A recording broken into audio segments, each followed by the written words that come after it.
ایک آدمی ہمارے نبی کے پاس آیا، کہا یا رسول اللہ، میرا جو باپ ہے نا اس نے میری ناک میں دم کر رکھا ہے۔ اور وہ کیسے؟ کہا جی کماتا میں ہوں، خود تو بیٹھا رہتا ہے گھر میں، کماتا نہیں ہے، کماتا میں ہوں اور میرے پیسے پانی کی طرح بہاتا ہے، لوٹاتا رہتا ہے۔ بہت پریشان کیا ہے اس نے مجھے، کتنی مشکلوں سے میں کماتا ہوں اور یہ پیسے پانی کی طرح بہاتا رہتا ہے۔ یہ اس نے شکایت کی اپنے والد کی۔ آپ نے فرمایا اپنے باپ کو بلاؤ۔ وہ گیا باپ کو بلانے کے لیے۔ جب باپ کو بلانے گیا تو باپ سمجھ گئے کہ اس نے شکایت لگائی ہے۔ کسی بڑے کی خدمت میں کسی چھوٹے کی شکایت لگائی جائے نا تو اس کو بڑی تکلیف ہوتی ہے، بڑی تکلیف ہوتی ہے۔ اس لیے کبھی بھی ہمیں آج کل کسی چھوٹے کی اس کے بڑے سے شکایت نہیں لگانی چاہیے۔ پیار سے، محبت سے خود سمجھا سکتے ہیں تو سمجھا دیں، ورنہ دعا کر دیں۔ عمومی طور پر دیکھا گیا ہے جب چھوٹوں کی بڑوں کو شکایتیں لگائی جاتی ہیں تو بڑوں میں بھی اتنا تحمل نہیں ہے، اتنی بردباری نہیں ہے کہ وہ اس کو برداشت کریں، پھر اپنے چھوٹے کو پیار سے سمجھائیں۔ وہ گرم ہو جاتے ہیں، جب گرم ہو جاتے ہیں تو وہ چھوٹے ہمیشہ کے لیے بڑوں سے کٹ جاتے ہیں، باغی ہو جاتے ہیں۔ اس لیے کبھی بھی چھوٹوں کی بڑوں کو شکایتیں نہیں لگانی چاہیے۔ اس نے آ کے شکایت لگا دی اپنے والد کی، اپنے باپ کی۔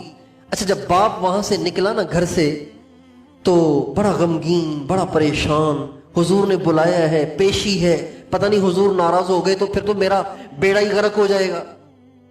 تو وہ بیچارہ آیا، جب حضور کی خدمت میں آیا تو حضور کی خدمت میں جو ہی وہ آیا تو ایک دم جبریل آ گئے اور آپ علیہ السلام سے کہا یا رسول اللہ، آپ ان کی بات بعد میں سنیں، پہلے اس باپ سے کہیں کہ گھر سے آپ کے پاس آتے آتے راستے میں اس نے کچھ کہا ہے، زبان سے نہیں دل میں کہا ہے، اس سے کہیں پہلے وہ تو سنو، تم نے راستے میں آتے آتے کیا کہا تھا؟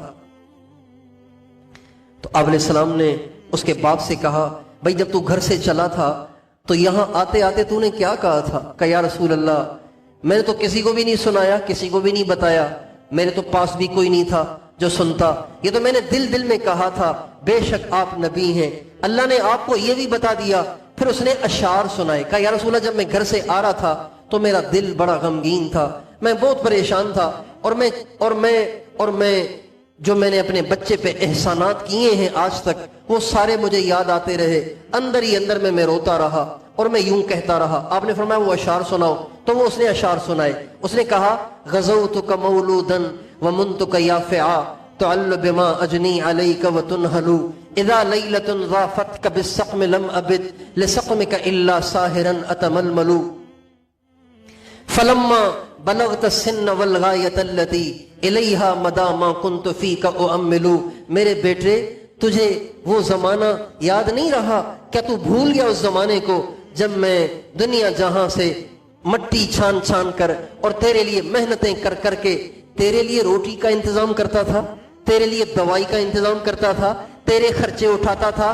میں نے اپنی جوانی لگا دی تیرے پیٹ کو پالنے کے لیے، میں نے اپنی جوانی لگا دی تیرا پیٹ پالنے کے لیے۔ اور اذا لیلۃ ضافتک بالسقم لم ابد، جب کبھی تو رات کو بیمار ہو جاتا تھا تو میں ساری رات ایسے تڑپتا تھا جیسے بیماری تجھے نہیں بیماری مجھے ہو گئی ہے۔